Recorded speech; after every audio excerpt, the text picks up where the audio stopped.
She was never supposed to be there. The invitation was a test, or maybe a taunt, from a man who didn't believe in accidents. But the moment Valentino Greco looked up from his throne at the head of that glittering table and saw her walk through the doors, something ancient and violent shifted inside his chest. He was the most feared man in Milan. She was the woman he had dismissed without a second thought. And in the space of 4 breathless seconds, the entire room understood, before he did, that nothing between them would ever be simple again. Welcome back, besties. If you are new here, I am so glad you found us. Please like this video, hit that subscribe button, and drop a comment telling me where in the world you are watching from. Whether it's Lagos, London, New York, Manila, or somewhere in between, I always love seeing your names in the comments. Now sit back and get comfortable, because this story is going to wreck you in the best possible way. Amelia Carter had been assistant to Valentino Greco for 11 months, 3 weeks, and 4 days. She knew this not because she counted, but because 11 months ago her student loan debt had reached a number that made her physically sick, and the Greco Group had been the only company willing to pay what she actually needed. She had walked into his office on a Tuesday morning, files under one arm, the other gripping a coffee she had not had time to drink, and he had looked at her for exactly 2 seconds before returning to the document in front of him and saying, "You'll do." That was it. 2 words. No welcome, no orientation, no acknowledgement that she was a human being with a name. Just "you'll do," and then silence that lasted for weeks, broken only by the rapid-fire commands that came through the glass intercom on her desk. Draft this. Cancel that. Get me Ricci on the line. Move the Geneva meeting to Thursday. She had learned quickly that Valentino Greco communicated in shorthand, expected everything completed before he asked for it a second time, and considered basic pleasantries a form of professional weakness. He was 34 years old, the youngest head of any crime syndicate turned legitimate empire in northern Italy, and he ran the Greco Group, real estate, shipping, private security, and half of Milan's underground infrastructure, with a kind of cold precision that made grown men sweat through their tailored jackets just sitting across a table from him. He was also, and Amelia would never say this out loud, the most devastatingly beautiful man she had ever seen in her life. And that fact annoyed her deeply. She was not supposed to feel things about her employer. She had rules. Strict ones.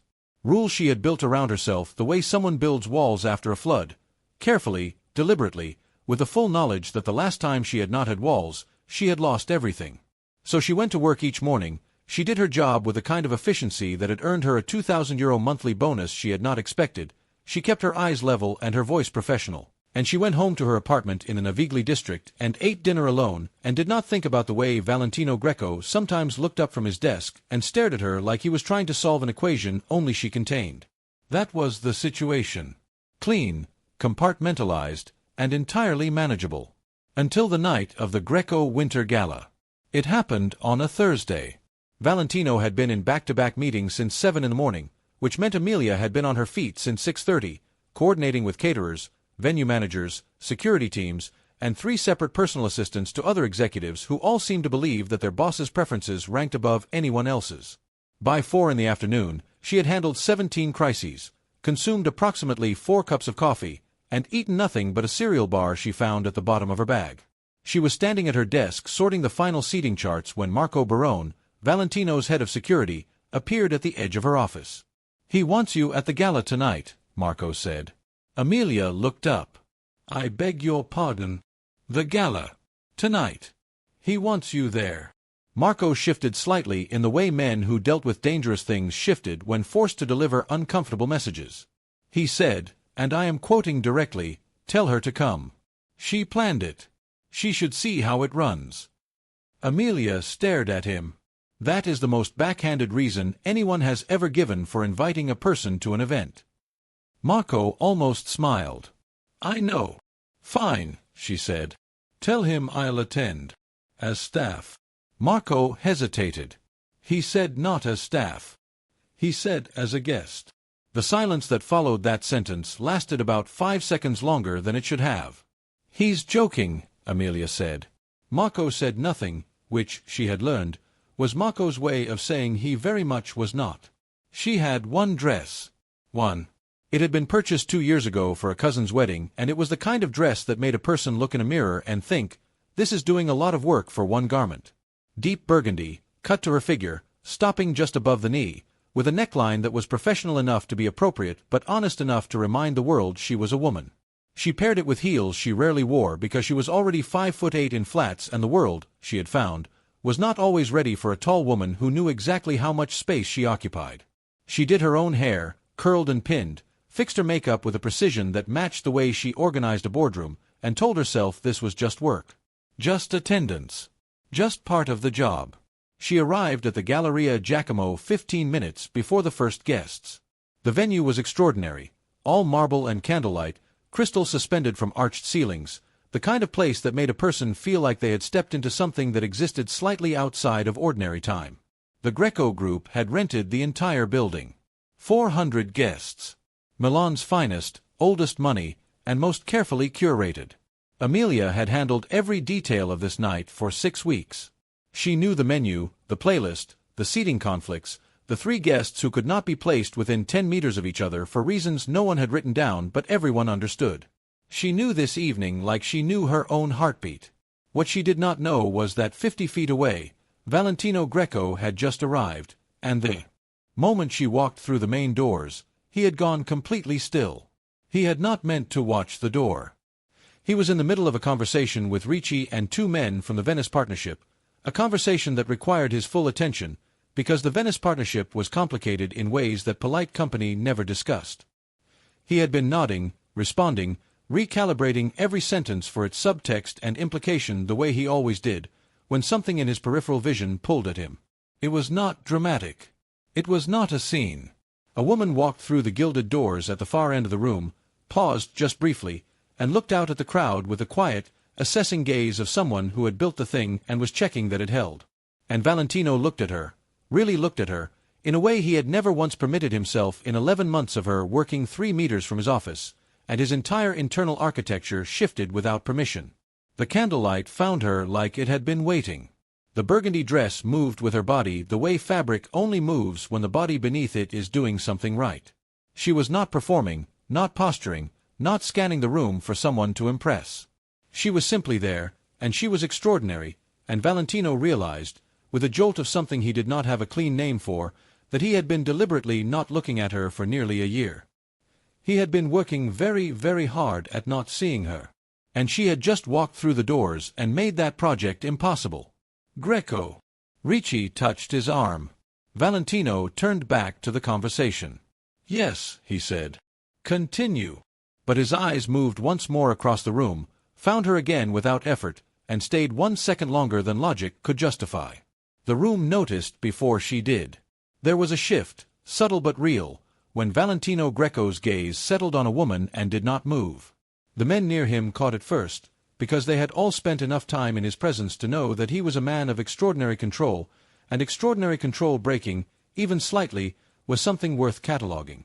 Then the women near them noticed the direction of his attention, and turned to look. And slowly, like a ripple working outward from a stone dropped in still water, the near half of the room became quietly aware that Valentino Greco was looking at his assistant with an expression no one in his orbit had ever seen on his face before. Not calculation. Not assessment. Something raw. Something a man like him should not have been careless enough to let show. Amelia felt it before she understood it. She was moving toward the kitchen access corridor to check on the first course when she became aware of the quality of silence around her, the way she sometimes became aware that it had been raining for minutes before she consciously registered the sound. She stopped, looked up, and found Valentino 30 feet away, standing perfectly still in the middle of a conversation he had clearly just abandoned, watching her with dark eyes that held something she did not have a word for. She looked back. She didn't look away immediately the way she normally did. She held his gaze for a full 3 seconds, and in those 3 seconds something passed between them, unnamed, unasked for, and absolutely impossible to pretend away. Then someone stepped between them, and the moment broke, and Amelia turned and walked toward the kitchen corridor as if her heels were not burning holes in the marble floor.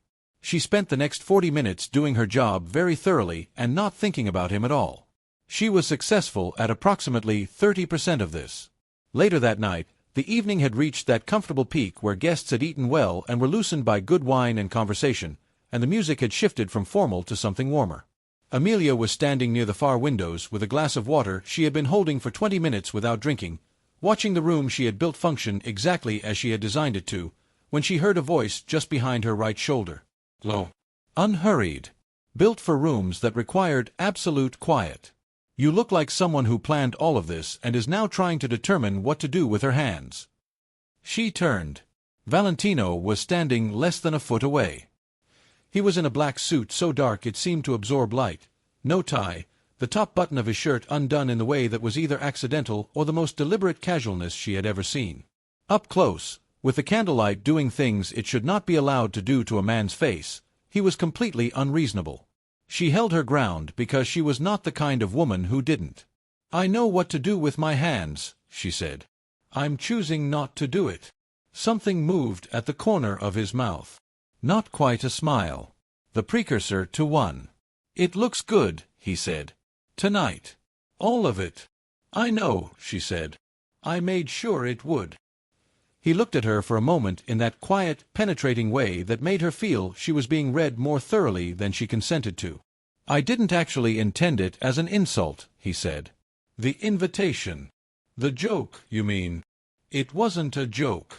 Marco made it sound like a joke." "Marco filtered it poorly." He picked up a glass from a passing tray and held it without drinking. "I wanted you here.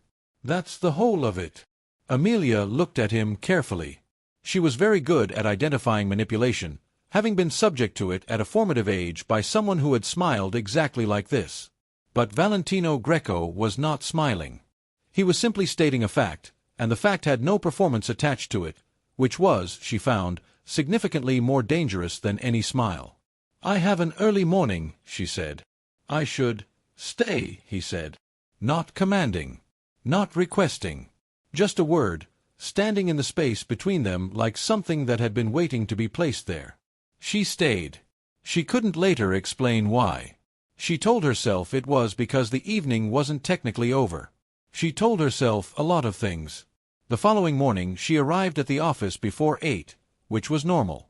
What was not normal was that when she passed his office at 8:22, she could see through the glass partition that he was already there, and that he looked up from his desk the instant she appeared in the corridor, as if some internal alarm had notified him of her arrival specifically. She did not stop walking. But her pulse did something she couldn't argue with. A week passed. The gala was not mentioned.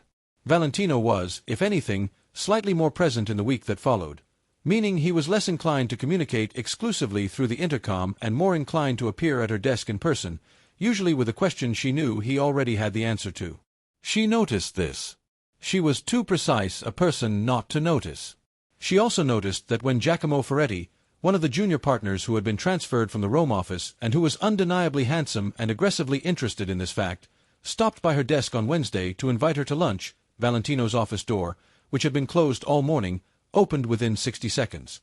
He walked out, stood at the edge of her desk, and asked her about a document she had sent him 4 days ago, at length, in Italian, while Giacomo stood there awkwardly until he made his excuses and left.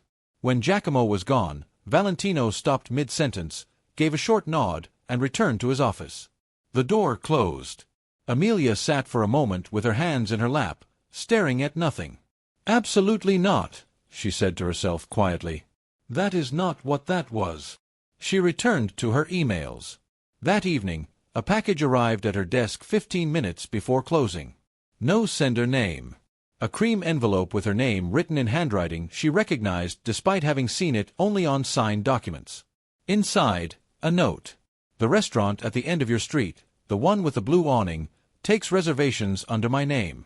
I've arranged one for 7 o'clock. Come if you want to. If not, that's also your right. V." She read it twice. She looked at the envelope.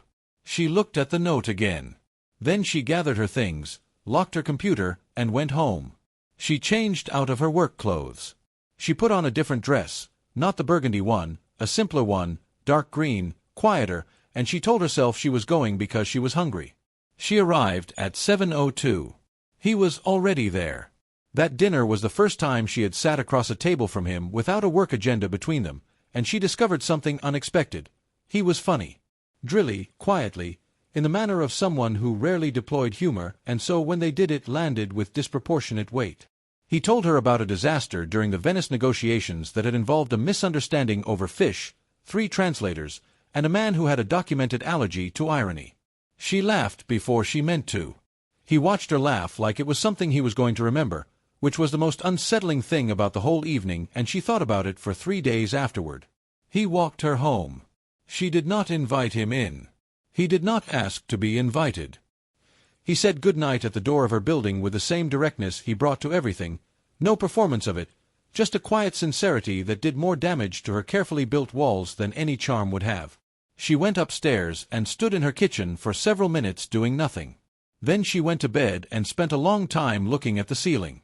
She was extremely annoyed at herself.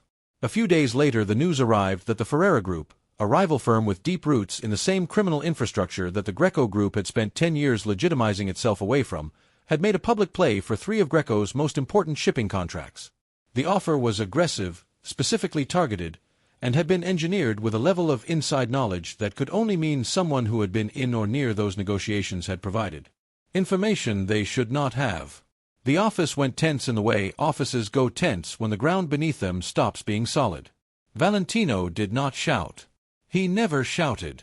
He became quieter, which was, every person in the building had learned, infinitely more frightening than volume. He called a closed meeting with his senior team. He appeared in Amelia's doorway afterward, leaned against the frame for a moment, and said, "I need you to go through the digital access logs for the Geneva files. Every entry, every timestamp, every device. Pull everything." "I'll have it by morning," she said. He looked at her. Just for a moment.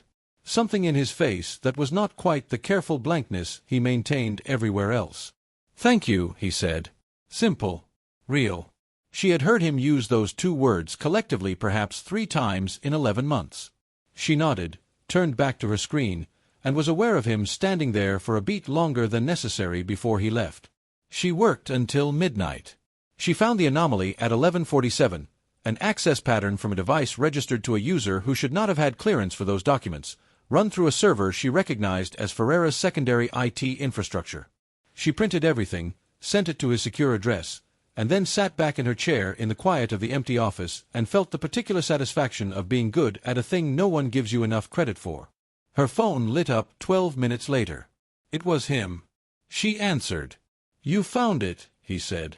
Not a question. "Yes." A pause. "Who else knows?"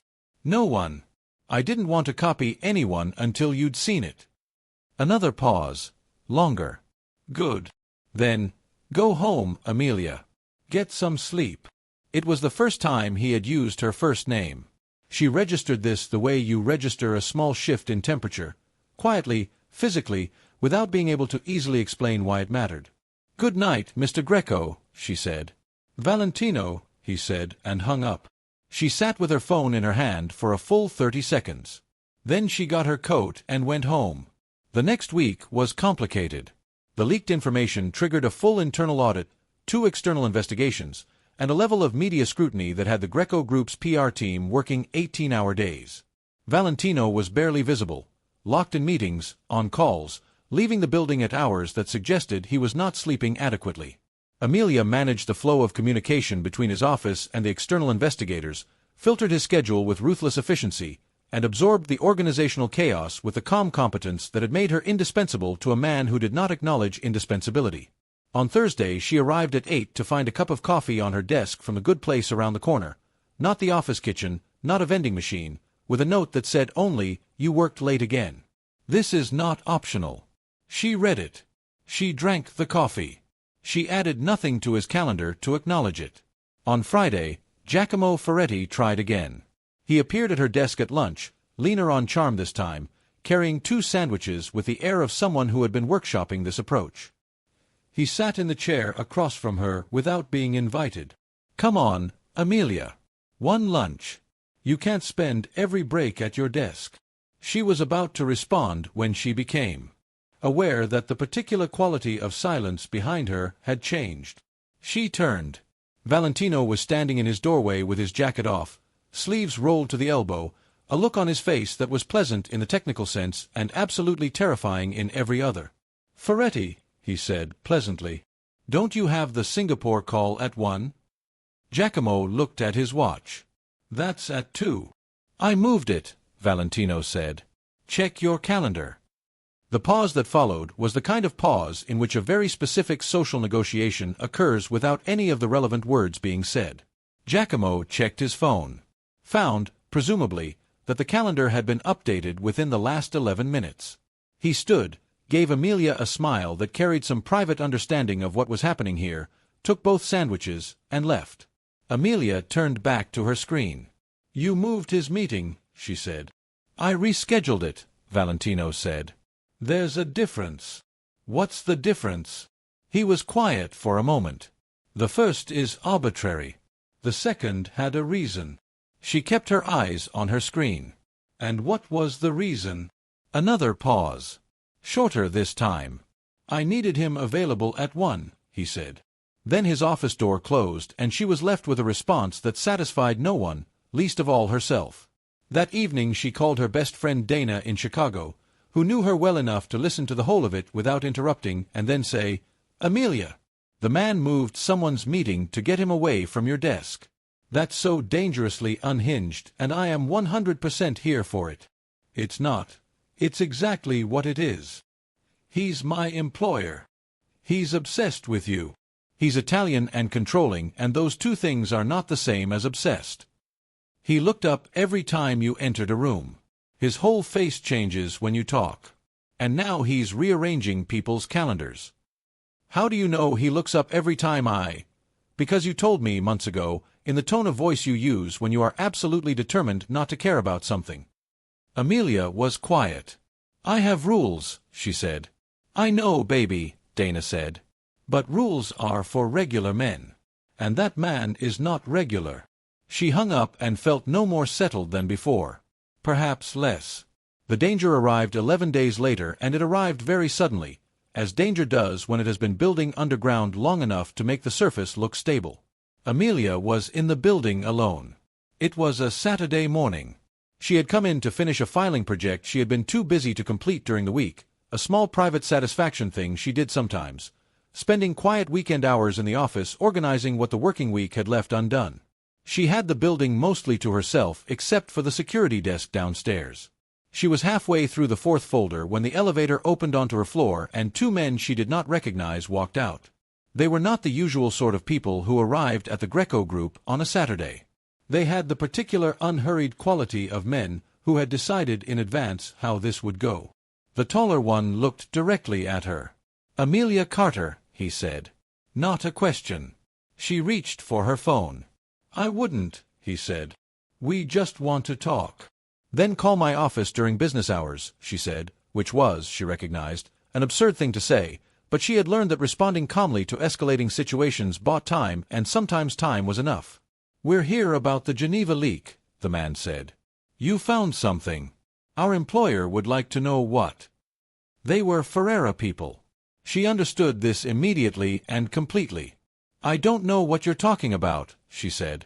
She was already calculating exit routes, desk distances, the phone that was too far, the fact that Marco had logged her entry code at the security desk downstairs. If she had been downstairs. If he had been paying attention. If. The man took 2 steps toward her. The elevator opened again.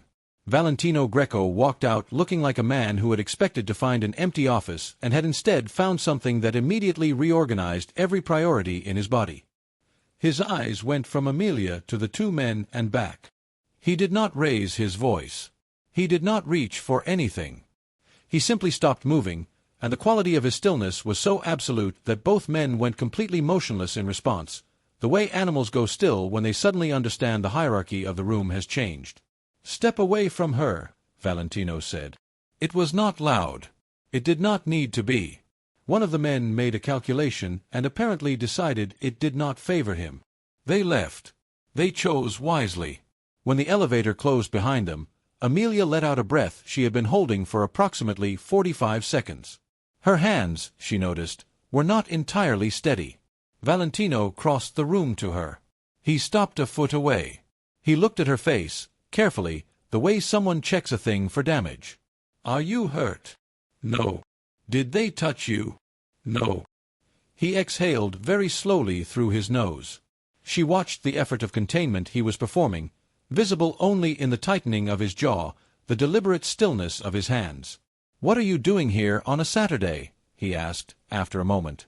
"Filing. Amelia." "What are you doing here on a Saturday?" she shot back. He looked at her. Something in his face moved. "I come in on Saturdays," he said. "I always have." She stared at him. "I have never been aware of that.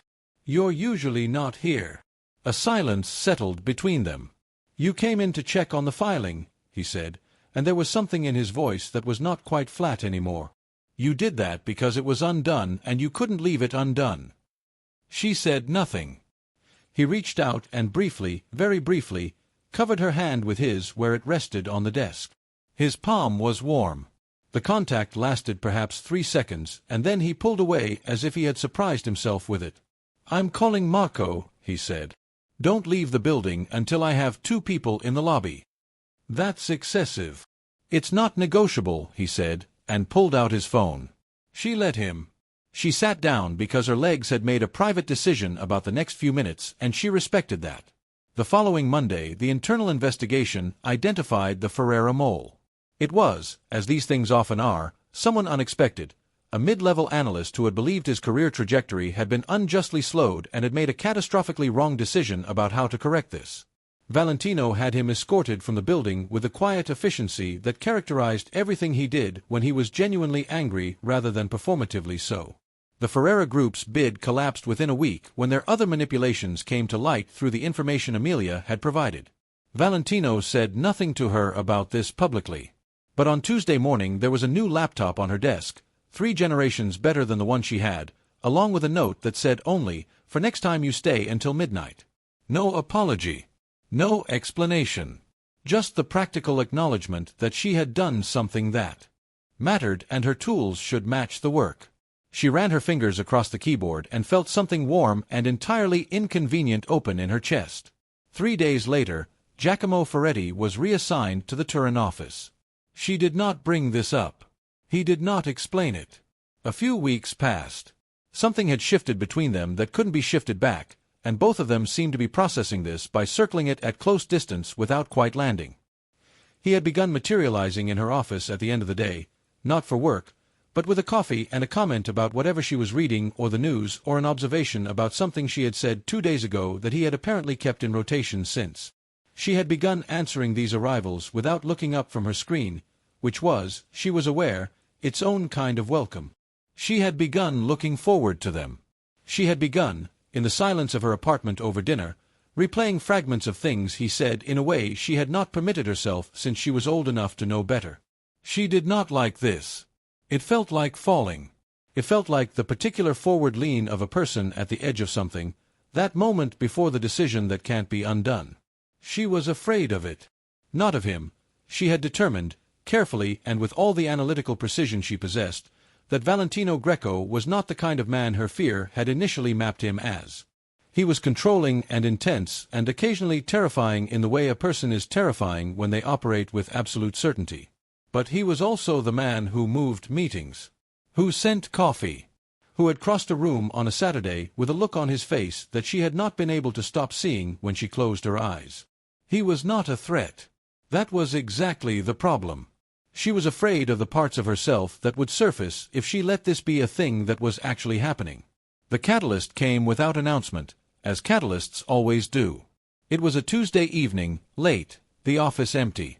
She was preparing a briefing for the Thursday board presentation, and he had stayed to review the final draft. They were at the table in the small conference room adjacent to his office, documents spread between them, and he was asking about a projection figure on page 7 when he reached across the table to point at the relevant column, and his arm came very close to hers, and she went completely still. He paused. She could feel the warmth of him that near, could feel the specific attention of the room contracting around the 6 inches of air between them. He lowered his hand. He was looking at her. Not at the document. At her.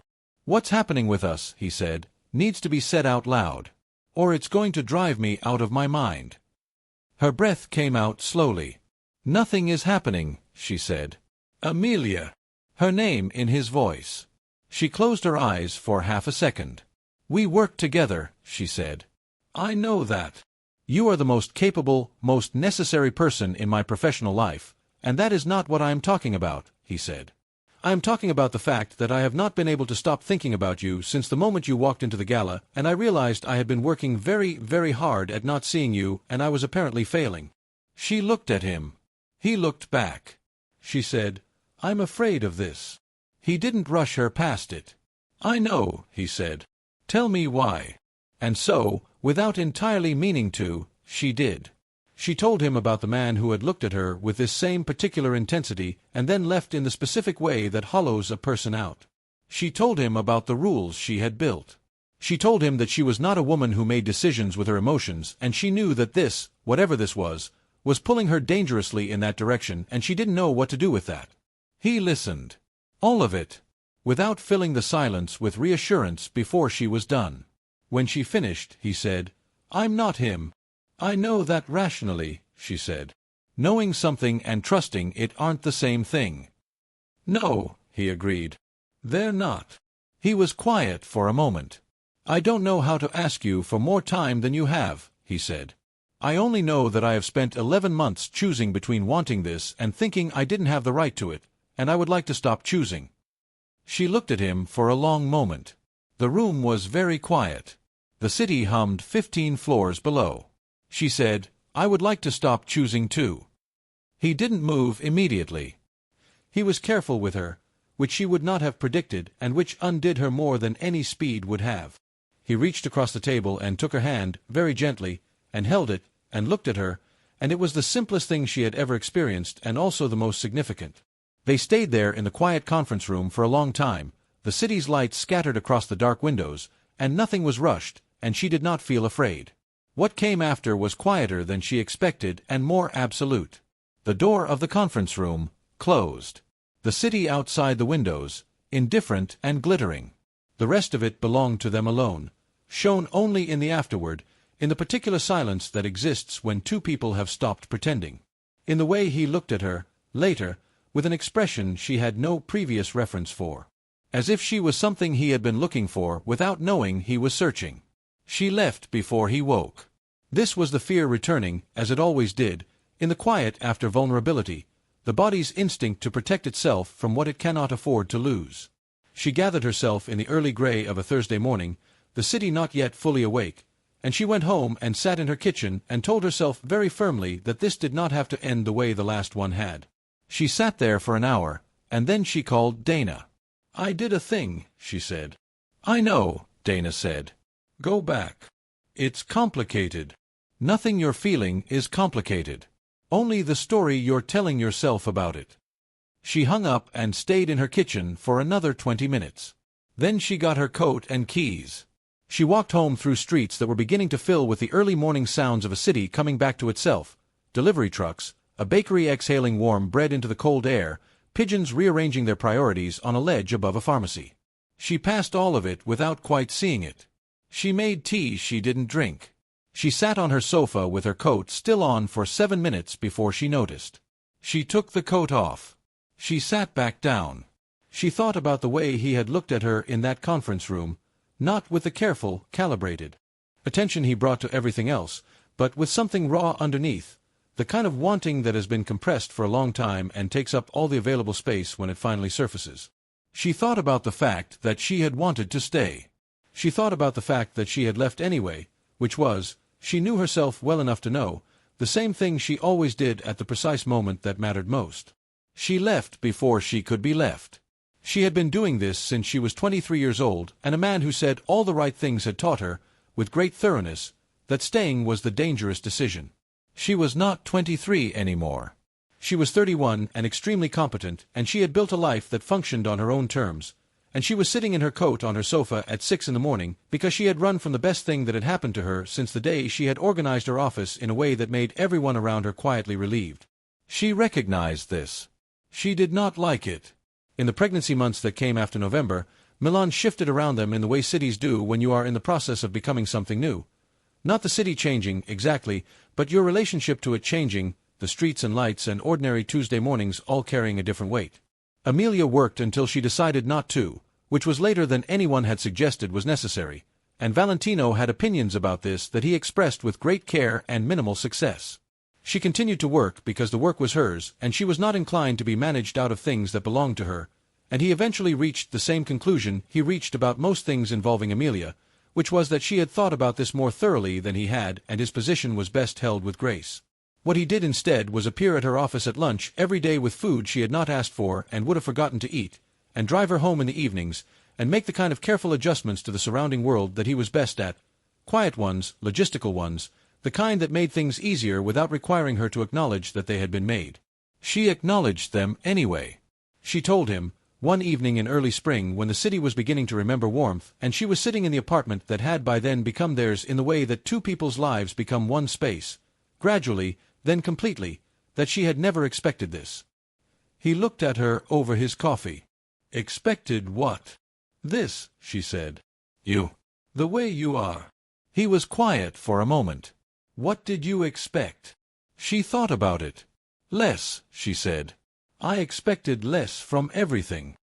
He reached over and covered her hand with his, the same gesture he had made at her desk all those months ago when two Ferreira men had been in the building and the world had briefly been frightening, and she had felt then how much could pass between two people through something as simple as a palm against a hand. She felt it now again. "I have no interest in being less," he said. She smiled. "I know," she said. "That's the part one didn't expect to like as much as I do." Their daughter arrived on a Saturday in June. Not on schedule, which Valentino, who scheduled everything, appeared to find philosophically instructive, but with the particular insistence of someone who had already decided how this was going to go and was not consulting the calendar.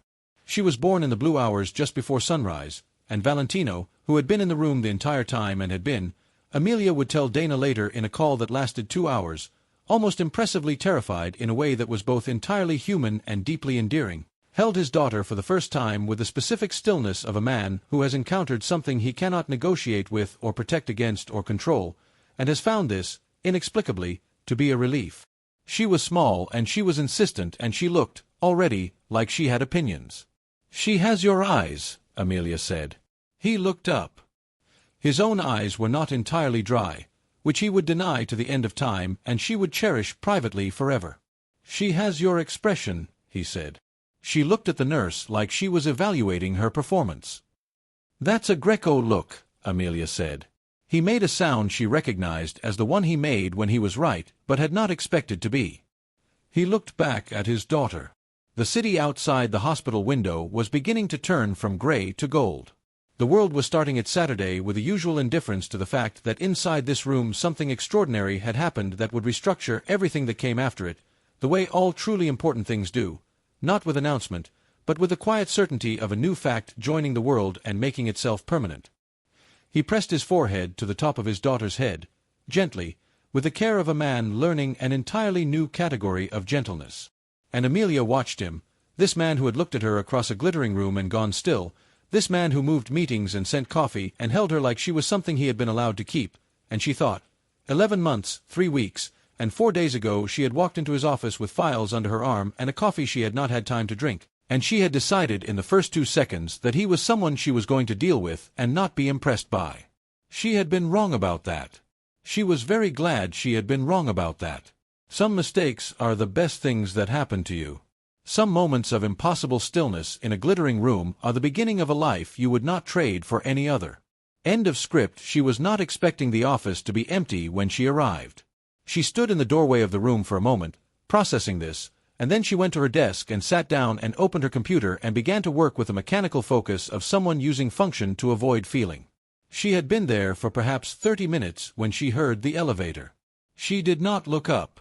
She was very determinedly not looking up when he appeared in her doorway with his jacket in his hand and a look on his face that she had never seen in any of the 11 months prior. Not controlled, not calibrated, just open. Exposed, the way a person looks when they have driven fast to get somewhere before the wrong thing happens. "You left," he said. Yes." He stepped into her office. "I woke up and you were gone and He stopped. Breathed. "I need you to tell me why." She looked at him. "I was afraid," she said. "Of what?" "Of what happens after." "After what?" "After this stops being new and you realize, Amelia." He crossed the room and crouched down so they were level, eye to eye, and this man who ran an empire, who sat at the heads of tables that made other men sweat, who had been photographed on the covers of financial magazines with an expression like architecture, this man looked at her with something so unguarded it almost physically ached. "I am not going to realize anything," he said. "I have been certain about you since a Thursday morning almost a year ago when you walked into my office with files under your arm and a coffee you hadn't had time to drink, and you looked at me like I was someone you were going to deal with and not be impressed by, and I thought, finally, a person who sees me clearly, and I have not stopped thinking about you since." She stared at him. "You told me I would do," she said. He closed his eyes briefly. "I know," he said. "That was terrible," she said. "Yes," he agreed. "Yes, it was terrible. I was also, at the time, having a fairly significant internal crisis which I dealt with by pretending you weren't happening." She looked at him for a long moment. "You are an extremely strange person," she said. "Yes," he said. "I know." She felt something loosen in her chest. Something that had been braced there for a very long time. "I'm still scared," she said. "I know," he said. "Stay anyway." She did. He was not a simple man to love. She understood this in the weeks that followed, and she decided, with her characteristic deliberateness, that she did not require simple. He was demanding in the way that people are demanding when they have high standards for themselves and cannot help applying them everywhere. He was also, underneath all of it, a person of extraordinary loyalty, which manifested in small constant ways. The way he remembered every minor thing she mentioned and acted on it silently, the way he stood half a step closer when there were other men in a room, the way he called at the end of difficult days not to talk about the difficulty but simply, he said once, to hear her voice while he made the drive. He was learning to be softer. She could see it happening. She did not make it harder than it needed to be. The danger that came next was larger than the Ferreira men on a Saturday morning. 2 months into what was quietly and then not quietly becoming known as a relationship, Valentino received information that a former associate named Bautista, a man with old grievances against the Greco family and new motivation to act on them, had identified Amelia as a point of leverage. The information came through Marco, who brought it to Valentino at 6 in the morning and then stood very still while Valentino processed it. The processing took approximately 15 seconds, and then Valentino made 4 calls in rapid succession, his voice lower and quieter with each one in the way that low quiet is not the same as calm. He did not tell Amelia immediately. He told Marco to double the shadow detail on her without telling her. He told himself this was strategic. He also knew, as soon as he told himself this, that it was wrong. He told her that evening, sitting in her apartment, which he had begun to visit with a regularity that had made her neighbors curious and her downstairs landlord significantly more respectful about maintenance requests. He told her all of it. She listened. Her hands were very still in her lap. "How long have you known?" she said. "Since this morning." She looked at him. "You added security without telling me." "Yes. That was not the right decision." "I know." "Valentino." "I know," he said. "I am trying. I know that you are a person who needs information to function. I know that protection that doesn't involve your knowledge is not actually protection, it's just control with better intentions. I know all of this." He exhaled. "I also spent most of today terrified in a way that made clear thinking difficult." She looked at him for a moment. Then she leaned forward and put her hand on his face, and held it there, and felt him breathe. "Tell me everything," she said. He did. The situation with Bautista escalated within a week. Bautista, it turned out, had not been working alone. He had a partnership with a political family in Rome that had long-standing objections to the Greco group's legitimate operations encroaching on territory they considered informally theirs. The threat was credible, specific, and time-sensitive. Valentino moved Amelia to a secure location, not without argument, significant argument, the kind of argument that 2 people have when they both believe they are right and one of them is also frightened, and then spent 5 days dismantling the threat with a thoroughness that Marco later described to a very trusted colleague as surgical in the way that surgery is when the surgeon is highly motivated. The Rome partnership was surfaced, documented, and provided to a prosecutor with a reputation for independence and a grudge against that particular political family that predated Valentino's involvement by a decade. Bautista was found. Valentino handled Bautista personally. He never told Amelia exactly what that meant. She did not ask. She had understood, in stages, what kind of world she was adjacent to, and she had made her peace with the fact that the man she loved contained both the tenderness of the conferences and the quiet violence of these 5 days, and that these things were not, in him, contradictory. When he came to her at the end of the 5th day, she was in the safe-house apartment, a clean, well-appointed space that did not feel like a prison but did feel like waiting, and he walked in looking like he had not slept and barely eaten and had been holding himself together by will alone. She crossed the room to him. He put his arms around her and held her with the specific hold of someone who has been afraid and is now, against expectation, safe. They stood like that for a long time. When he pulled back and looked at her face, he said, very quietly, "I would burn the world down for you. I want you to know that." She looked back at him. "I know," she said. "I need you to also sleep." He laughed, a real one, unexpected, that changed his whole face, and she thought, watching it, that she would not trade this. This specific man, complicated and dangerous and learning to be gentle, who moved people's meetings and sent coffee and held her like she was something he had been allowed to keep. She would not trade any of it. They returned to Milan on a Thursday morning. The city was cold and bright, the winter light doing that particular thing it does to old stone and still water. She went back to work. He went back to being Valentino Greco, which was all the things she had known him to be before, with the difference that now she knew what he looked like without the armor on. And he went about being that, the controlled and feared and respected and precise man his world required, with the difference that when she appeared in his doorway or his intercom or his phone screen, something in his face did the thing it had started doing at the gala. The thing that entire rooms had noticed before she had. She noticed it now. She let herself. It was not something to be frightened of. It was something to be kept. He proposed on a Tuesday, which was very like him. No gala, no grand staging, no audience that would have made it into a performance. They were in her apartment, after dinner. She was reading, and he was beside her not reading but pretending to, which was something he did when he did not want to say the thing he was thinking and was building towards saying it. She noticed this. She kept reading. Then he said, "I want you to be with me properly." She turned the page. "I am with you properly. I know what you mean." She set down her book. She looked at him. He was watching her with that dark, unguarded look that she had stopped being afraid of. He reached into his pocket and produced a box that he had been carrying for, she would later discover, 6 weeks, waiting for a Tuesday that felt right. It was a ring, not enormous, not performative, but exquisite in the way that things are exquisite when they have been chosen with genuine attention.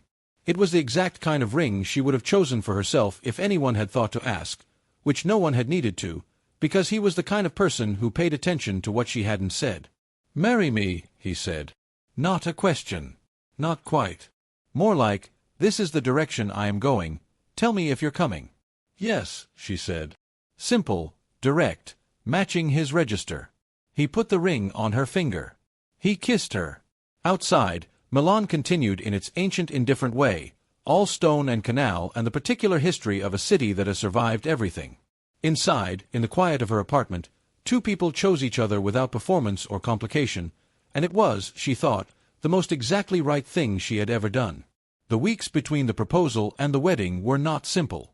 Nothing involving Valentino Greco was ever uncomplicated, and the announcement of his engagement, which he made publicly and without fanfare by updating a legal document and informing his board, which was the most way to do it Amelia could have imagined, set off a cascade of reactions across the various worlds he occupied that required a not insignificant amount of navigation.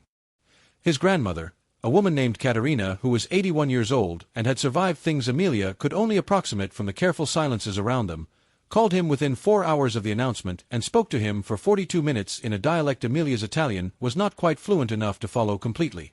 When the call ended, Valentino came into the kitchen where she was cooking and stood in the doorway for a moment with the look of a man who had just been thoroughly evaluated. "She wants to meet you," he said. "Is that good?" "It depends on how you receive criticism." Amelia looked at him. "I receive it well when it's earned," she said. "What if it isn't earned?" "Then I say so, politely." He studied her for a moment. The corner of his mouth did the thing it did. "You'll be fine," he said. He sounded like he meant it. Caterina Greco lived in a house outside of Bergamo that sat on a hill with the particular authority of something that has been in a family long enough to have stopped being a building and become a fact of the landscape.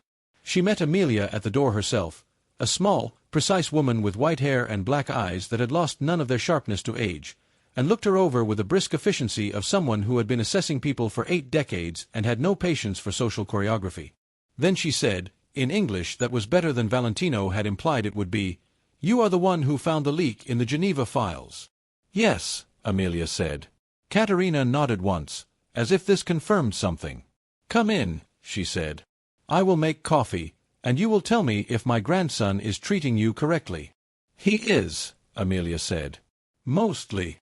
The old woman's eyes sharpened with something that was, Amelia was fairly sure, approval. "Mostly," she repeated. "Good. A woman who says only good things is either lying or not paying attention." She turned and walked into the house, and Amelia followed, and Valentino, standing behind them both, allowed himself the full private smile he almost never allowed anywhere else. The lunch was 3 hours long. Caterina asked questions with the precision of someone who had spent a lifetime identifying what the answers were really saying beneath what the words appeared to mean. She asked about Amelia's family, her education, her work, what she thought of Milan, what she intended to do once she was married to a man whose professional life had no clear boundaries. Amelia answered everything directly, without performance, and at 2 points said something that made the old woman laugh, a short, genuine thing, not offered frequently and clearly worth earning. At the end of the meal, Caterina looked at her grandson and said something brief in the dialect, and Valentino's expression did something Amelia had not quite seen before. Something that was young. He looked, for a moment, like a person who had been told something he had been hoping to be told for a very long time. Later, in the car on the way back to Milan, she asked him what his grandmother had said. He was quiet for a moment. "She said you were the only woman she had ever met who looked at me the way she looked at my grandfather," he said. Which is to say clearly, and without being afraid of what she saw. Amelia was quiet for the drive home. When they arrived, she took his hand and held it without comment, and he let her, and neither of them said anything else about it. There were also, because there always are, people who objected. Not to Amelia specifically, though there were those who found specific reasons, but to the fact of the thing itself. Valentino had existed in a particular kind of solitude for long enough that some people in his orbit had built their own arrangements around it, had decided that his distance was permanent and had allocated themselves accordingly. Several such people materialized in the weeks following the announcement with various forms of objection wrapped in congratulations. There was one woman in particular, tall, Milanese old money, the kind of composed that reads as impenetrable, who appeared at a charity function they attended together and managed, in the space of 20 minutes, to look at Amelia as if she were something decorative rather than the person who had single-handedly restructured the operational side of the Greco Group's communication infrastructure. Valentino noticed. He did not make a scene. What he did was position himself half a step closer to Amelia for the remainder of the evening and respond to every comment the woman made in his direction with a courtesy so precisely calibrated that it communicated, without any ambiguity, that his attention had been permanently and entirely reallocated. By the end of the event, the woman had made her excuses and left early, and Valentino had placed his hand at the small of Amelia's back with the quiet certainty of a man who intended to keep doing that for the rest of his available time. Amelia had not said anything about any of this. She hadn't needed to. That was, she had discovered one of the things about him. He was very good at solving problems before she had to ask him to. She had also begun to see, in these weeks, the other side of the world he actually occupied. Not the legitimate face of the Greco Group. She knew that face, she had helped maintain it for nearly a year, but the weight of what existed underneath the legitimacy. The history. The men who came to dinner sometimes, men who said little and noticed everything. The calls that happened in the study with the door closed, not from secrecy from her, but from a habit of containment that predated her by 2 decades. She saw how he carried it, this empire that had been pressed into his hands at an age when most people were still figuring out who they were, and she saw what it cost him, not in the dramatic way but in the quiet exhaustion she sometimes caught in the set of his shoulders at the end of a long day, in the sleep he occasionally could not find, in the way he sometimes needed to sit in stillness for a while before he could be present in the way she needed him to be. She did not try to fix this. She sat with him in the stillness when he needed it. She let him talk when he was ready to talk. She asked questions that opened things rather than trying to close them. She had always been, the kind of person who understood that the most useful thing you can sometimes do for someone is to be exactly and fully present with no agenda. He noticed this. He was a man who noticed things, and this particular thing he noticed with the whole of him. He told her once, late on a winter evening when they had been talking for hours about nothing specific and everything important, that she was the only person he had ever been in a room with who did not require him to be anything in particular. She considered this. "Is that good?" she asked. "It's everything," he said, which was more than he usually gave to a single sentence, and she filed it in the same place she filed all the things he said that were too true to treat lightly. They married in late spring. A small ceremony, 30 people, by choice, his choice and hers arriving at the same number independently, which told both of them something. Marco cried, which he vigorously denied to every subsequent person who brought it up. Dana flew in from Chicago and gave a speech that was simultaneously the most loving and most embarrassing thing Amelia had ever endured in public. Valentino watched her from across the room the whole evening with the look that had started it all and showed no signs of stopping. She let him look. She looked back. The city beyond the venue windows glittered in the warm spring evening, and they danced, once, to something she had chosen and he had practiced for, which she discovered only when the song began and his steps were sure, and she laughed into his shoulder, and felt the rumble of his quiet laugh against her, and thought, this is what the other side of afraid looks like. This is what you find when you stay anyway. 6 months later, on a rainy November morning when the world was gray and damp and ordinary, she took a pregnancy test in the bathroom of their apartment and stood with it in her hand for a very long time. Then she went into the kitchen where he was making coffee and stood in the doorway until he looked up, and then she held up the test without saying anything. He went completely still, the way he went still when something was significant beyond the reach of words. Then he crossed the kitchen in 3 steps and put both hands on her face and looked at her with an expression that she would spend the rest of her life trying to find adequate language for, and failed every time, which she decided was appropriate. Some things are not for language. Some things are only for the people who are inside them. He pressed his forehead to hers. Outside, the November rain continued. Inside, they were already, quietly, entirely, becoming something new.